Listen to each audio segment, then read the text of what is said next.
ஔவையின் ஆத்திச்சூடியின் 80வது தலைப்பு பீடு பெற நில் என்பது. பீடு என்றால் பெருமை, சிறப்பு, உயர்வு என்பது பொருள்.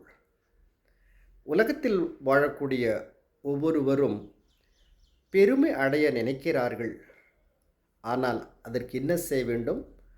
நாம் செய்கின்ற செயலில் முழு ஈடுபாடுடன், ஒழுக்கத்துடன் நம்முடைய செயலை செய்ய வேண்டும்.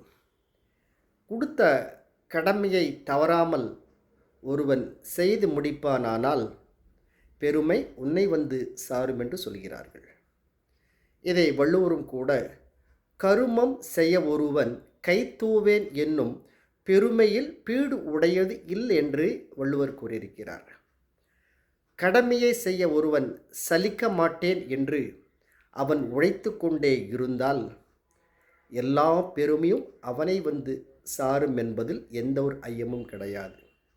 அப்போது செயலை செய்வதில் அவன் உறுதியாக இருந்துவிட்டால் பெருமை நம்மை வந்து அடையும் என்பது இதன் கருத்தாகும்.